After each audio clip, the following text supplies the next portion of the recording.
Networking Essential, CCNA, Routing and Switching, MCSA, Windows Server 2003, Server 2008, Server 2008, R2, Server 2012, Server 2016, and Server 2019. The Red Hat Linux, RxCS and RxC level and ethical hacking, basic and advanced course, Word, Excel and PowerPoint training, available MS Office 2007, 2010, 2013 and 2019. We have work experience in Delhi, India and Nepal. We have from Delhi, India and Kathmandu, Nepal.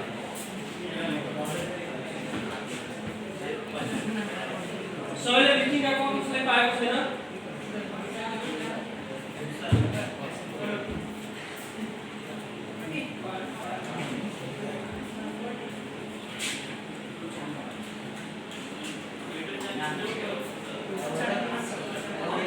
Networking Nepal एउटा छ networking hub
education person हो हामी एकदम डिसिप्लिनमा बस्नुपर्छ है अलिकति सुनिदिनु होला है अनि हामीले तपाईको लागि तपाई आईटी गाइडलाइन सर्टिफिकेसन प्रोग्राम ठीक छ त हामीले पुरै आईटी को बारेमा के स्कोप छ नेपालमा के स्कोप छ हैन इन्डियामा के स्कोप छ हामीले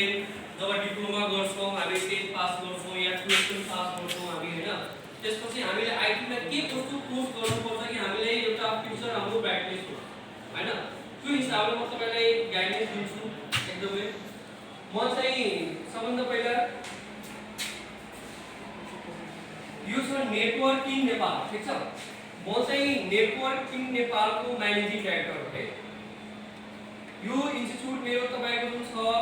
एड्रेस पनि त्यसमा मेन्सन छ विजिटिङ कार्डमा Murali Chowk NTC new building opposite side हैन नियर सम्झना होला तपाईको ठीक छ त्यही नियर अबाउट छ है त्यो एनटीसी न्यू बिल्डिङ तिर जानुहुन्छ नि त्यो नेटवर्किङ नेपालको बोर्ड टाइम छ मेरो इन्स्टिट्युटको त्यहाँ गएर हेर्न सक्नुहुन्छ सबैजना है म चाहिँ नेटवर्किङ नेपालको म्यानेजिङ डाइरेक्टर र सीईओ म त्यसपछि म आईटी ट्रेनर मैले छु तपाईको मेरो नाम चाहिँ विनेश गुप्ता नाम पर्यो है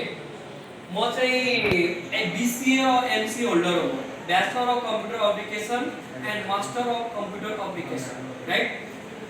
म चाहिँ तपाईको आईटी इन्डस्ट्रीमा 4 इयर्स भन्दा माथि म जब गरिसकेको छु जसरी यो कम्प्युटर लागेको छ नि त्यहाँ कम्पनीहरुमा 150 200 कम्प्युटर लागिरहेको थियो हैन त्यसलाई कसरी कन्ट्रोल गर्ने कसरी म्यानेज गर्ने हैन त्यो सबै चाहिँ हामीले पुरै एकदम एडभान्स लेभलमा म चाहिँ जब गरिसकेको छु है जुन तपाईले डिप्लोमा हामी गर्छौं भने हैन डिप्लोमा गरिसकेपछि हामीले आईटी को कुन यस्तो कोर्स गर्यो हामी कुन यस्तो कोर्स गरेर हामी एन्ट्री गर्छौं त्यो लेभलको चाहिँ हामीले तपाईलाई के एउटा बेनिफिट होस् त्यो हिसाबले तपाईको लागि म एउटा प्रोग्राम राखेको छु नेटवर्किङ नेपालले तपाईको लागि प्रोग्राम राख्यो हैन हामी एउटा के छ भने कि सबभन्दा पहिला के छ भने कि हामीले म माइक्रोसफ्ट सर्टिफाइड हो दिल्लीबाट MCSA Microsoft certified system administrator ठीक छ तपाईले सबभन्दा जुन हामी कोर्स लिएर आएका छौं भिडियोजमा काम छ तर त्यस्तो ट्रेनर छैन हामीले कि तपाईलाई गाइडेन्स दियोस् कि आईटी मा तपाई ग्रोथ गर्नुस् त्यो हिसाबले हामीले एउटा राम्रो गाइडेन्स दिइरहेको छु कि तपाईलाई राम्रो होस् अनि एउटा अगाडि बढ्नुस् कि हामीले पनि भिडियोजको एउटा आईटी अब सुन्नुस् भिडियोजलाई हामीले काठमाडौँमा कुनै पनि केटा पढ्न जान्छ नि यहाँबाट भिडियोजबाट अब सोच्नुस् यहाँ तराईको केटाहरू भाइ बहिनीहरूलाई धेरै पैसाको पनि प्रब्लम हुन्छ कि हुँदैन कि ताकि त्यो काठमाडौँ नजाओस् काठमाडौँ जान त्यसलाई धेरै प्रब्लम हुन्छ या इन्डिया जाओस् पढ्नलाई धेरै अप्ठ्यारो हुन्छ कि हुँदैन पहिला जस्तो अब हामीले त्यसको लागि हामी के व्यवस्थित गरिरहेका छौं भने कि पुरै भिडियोजमा किनभने आईटी को फुल कोर्स हामी किन ल्याएर प्रोवाइड गर्ने भिडियोजमा कि तपाईहरुलाई के हुन्छ भने राम्रो होस् ओके न त्यसमा हामीले किन प्रोवाइड गरोस् हामी एउटा भिडियोजलाई एउटा आईटी हब बनाओस् हामी हैन अनि अगाडि बढोस् हामी कि स्टुडेन्टहरुले अलिकति फाइदा होस् हैन तपाईले इन्डिया नजानु परोस् काठमाडौँ नजानु परोस् हैन यहाँ एक तपाई भिडियोजमा बसेर तपाई एउटा आफ्नो घरको खाना खाएर आफ्नो मन पढ्न सकिन्छ त्यो हिसाबले हामीले एउटा गाइडेन्सको रूपमा हामीले प्रोग्राम राखेको छु हैन अनि तपाईले के इन्ट्री गर्नुपर्छ म तपाईलाई एकदमै डिपमा पढाउँछु हैन सबभन्दा पहिला के हुन्छ कि कम्प्युटरमा कि सबभन्दा पहिला के हुन्छ A+ हुन्छ A+ भनेको तपाईको के हुन्छ भने A+ भनेको सबभन्दा इन्ट्री लेभल हो आईटी इन्डस्ट्रीमा के हुन्छ इन्ट्री लेभल भनेको कम्सिया यो भनेको तपाईको कम्पनी हो कम्पनीमा हामीले के गर्छौं भने कि कसरी हामीले पीसी हार्डवेयर जस्तै यो कम्प्युटर आएको छ नि त्यो पीसी कम्प्युटर सबै आएको छ है त्यसमा हामी कसरी कम्पोनेन्टहरु हाल्न सकिन्छ हैन त्यसको ट्रबल सुटिङ कसरी गर्ने त्यसमा र्याम कसरी हाल्ने हैन हार्ड डिस्क त्यसमा हार्ड ड्राइभ हुन्छ त हार्ड ड्राइभ के हो हैन त्यसमा कुन प्रोसेसर हाल्दाखेरि त्यो कम्प्युटरको प्रोसेसिङ चाहिँ फास्ट हुन्छ हैन त्यो सबै कुरा हामी केसमा पढाउँछौं हामी A+ मा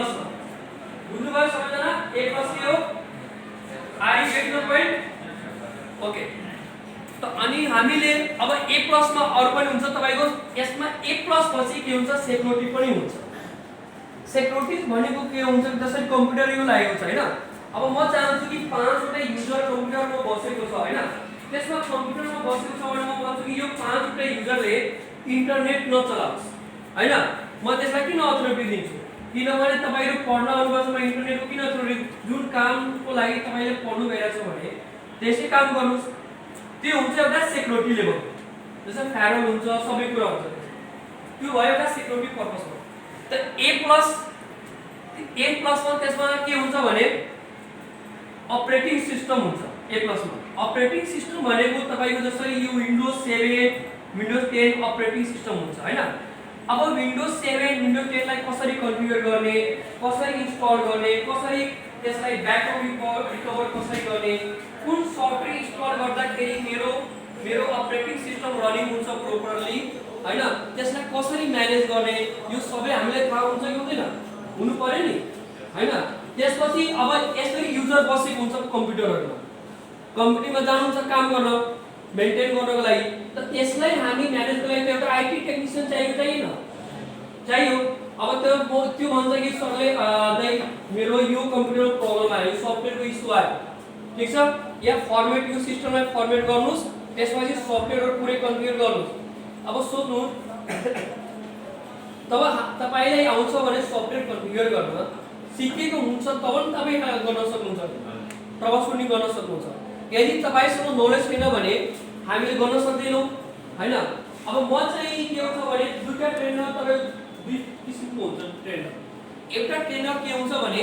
जसरी तपाईले थ्योरीमा जति पढाएको छ जति सिलेबस दिएको छ तपाईलाई पढाइदिनु भयो कि अपरेटिङ सिस्टम यो हुन्छ यस्तो अपरेट हुन्छ यो यस्तो हुन्छ हैन तर त्यो ट्रेनरले तपाईले ट्रेनिङ दिनु भयो ठीक छ त्यो ट्रेनरले तपाईलाई ट्रेनिङ दिनु तर तपाईले के चाहियो जब चाहियो आईटी स्पेशलिस्ट जब चाहियो त तपाईले थ्योरीको लेभलमा त तपाईको त्यहाँ ट्रबल सुटिङ गर्नु हुँदैन नि किनभने तपाईले 80% प्र्याक्टिकल चाहियो चाहिएन चाहियो यस हो नो त त्यसपछि हामीले के गर्नु पर्यो कि म चाहिँ आईटी इन्डस्ट्रीमा जब गरेको छु हैन त आईटी इन्डस्ट्रीमा जुन चाहिँ म ट्रबल सुटिङको झेलेको छु प्रब्लम त्यो चाहिँ प्रब्लम लिएर तपाईको त्यो अकॉर्डिङ तपाईले म ट्रेनिङ दिन्छु ताकि तपाई कुनै पनि आईटी इन्डस्ट्रीमा जानुहुन्छ भने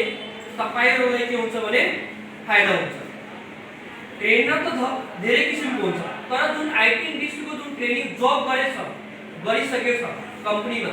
त्यो चाहिँ तपाईले ट्रेनिङ दिन्छ भने त्यो ट्रबल सुटिङको हिसाबले गर्छ हैन। जसरी हामीले म एउटा कुरा बताउँछु सपोज